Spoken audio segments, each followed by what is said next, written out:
ওম গণেশায় নমঃ। নমস্কাৰ প্ৰিয় দৰ্শক সকলোকে স্বাগতম জনাইছোঁ আন এটা ভিডিঅ'লৈকে। তুলা ৰাশিৰ জাতক জাতিকাসকলৰ ৰাশিফল। অসমীয়া নতুন বছৰত তুলা ৰাশিৰ জাতক জাতিকাসকলে কি ধৰণে পাব এইবাৰ প্ৰভাৱ তাৰ সবিশেষ সবিস্তাৰে প্ৰতিকাৰ সহ আপোনালোকৰ ওচৰত লৈ অহা হৈছে। এই কষ্টৰ ফলাফল আপোনালোকে নিশ্চয়কৈ দিব বুলি মই আশাবাদী। ৰ আৰু দন্ত্য ত এই দুটা আখৰেৰে আৰম্ভণি হয় তুলা ৰাশিৰ ৰাশিসকলৰ বা তুলা ৰাশিৰ জাতক জাতিকাসকলৰ নাম। ৰ আৰু দন্ত্যতৰ পৰা চিত্ৰা নক্ষত্ৰৰ দুটা পদ, হস্তি নক্ষত্ৰৰ 4টা পদ আৰু বিশাখা নক্ষত্ৰৰ 3টা পদেৰে গঠিত হৈছে বিশেষ তুলা ৰাশি। তুলা ৰাশিৰ জাতক জাতিকাসকলৰ 180 ডিগ্ৰীৰ পৰা 210 ডিগ্ৰীলৈ তুলা ৰাশি অৱস্থিত। এই তুলা ৰাশি শুক্ৰ গ্ৰহ হৈছে তেওঁলোকৰ অধিপতি আৰু জন্ম হৈছে তলপেট। শুভ গ্ৰহ শুক্ৰ আৰু শনি, শুভ বাৰ শুক্ৰবাৰ শনিবাৰ, শুভ সংখ্যা 6 আৰু 8 এই বছৰত।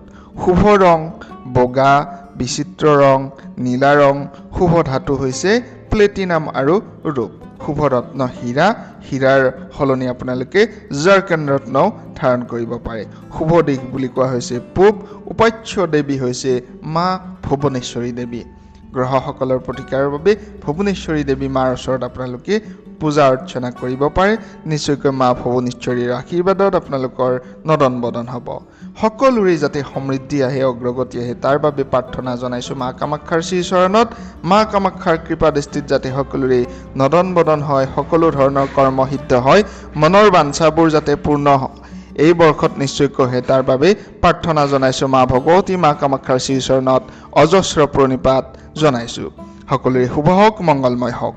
বিশেষভাৱে শুভ গ্ৰহ বৃহস্পতি আৰু ৰবি শুভ যদি আমি কওঁ, ৰবি বৃহস্পতিৰ কোনো ক্ষেত্ৰত আপোনালোকে অসুবিধাও পাব পাৰে এই বৰ্ষত।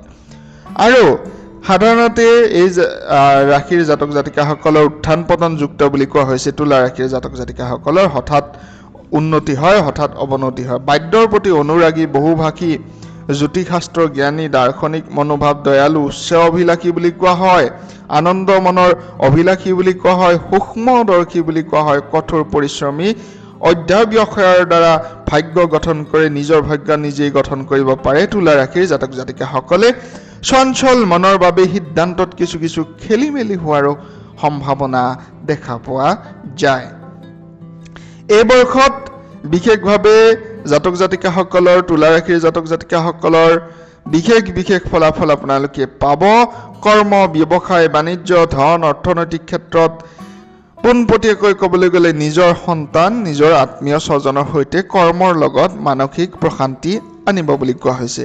কৰ্ম যদি আপোনালোকে আৰম্ভণি কৰে, আত্মীয় স্বজন, পুত্ৰ, বন্ধু বান্ধৱ সমন্বিতে যদি নিজৰ কৰ্ম কৰে, মানসিক শান্তি পাব। কৰ্ম বদলীকৰণত শুভ বুলি কোৱা হৈছে। কৰ্মৰ পদোন্নতিত জটিলতা আহিব পাৰে, বিলম্ব হ'ব পাৰে, তাৰ প্ৰতিকাৰৰ ব্যৱস্থাখিনিও মই আপোনালোকক ক'ম। উপাৰ্জনৰ মধ্যমীয়া হ'ব পাৰে। ব্যৱসায়ৰ ক্ষেত্ৰত আপোনালোকৰ বিভিন্ন ক্ষেত্ৰত ক্ষতি নাই যদিও ক্ষুদ্ৰ উদ্যোগসকলৰ ক্ষেত্ৰত কিন্তু যথেষ্ট প্ৰভাৱ বিস্তাৰ কৰিব পাৰিব ক্ষুদ্ৰ উদ্যোগীসকলে। ধন উপাৰ্জনৰ ক্ষেত্ৰত সঞ্চয় বৃদ্ধিৰ সম্ভাৱনা দেখিবলৈ পোৱা গৈছে এই বৰ্ষত। এতিয়া প্ৰেম, প্ৰণয়, বিবাহ, পাৰিবাৰিক সম্পৰ্ক ইত্যাদি যদি কথা কওঁ, প্ৰাক্তন প্ৰেমৰ ক্ষেত্ৰত কিছু ক্ষেত্ৰত আপোনালোকৰ অসুবিধা আহিব পাৰে বুলি কোৱা হৈছে। বিপৰীত লিংগৰ হঠাৎ দেখা সাক্ষাতৰ প্ৰতি আপোনালোকে আৱেগিক হৈ যাব পাৰে বুলি কোৱা হৈছে। নতুন প্ৰেমৰ যোগাযোগত বিপৰীত লিংগৰ প্ৰতি পোনপটীয়াকৈ সহযোগ পাব বুলি কোৱা হৈছে। সহায় লাভ কৰিব। বিবাহৰ যোগাযোগত কোনো ধৰণৰ বাধা নাহিব। সন্তানক লৈ দুশ্চিন্তাত ভুগিব পাৰে এই বৰ্ষত। বৈবাহিক ক্ষেত্ৰতো কিছু ক্ষেত্ৰত মনোমালিন্য আহিব পাৰে, কিন্তু তাৰ সম্ভাৱনা প্ৰবল নহয়। মৰমৰ বিদ্যাৰ্থীসকল, শিক্ষাৰ ক্ষেত্ৰৰ কথাখিনি ক'ব বিচাৰিছোঁ।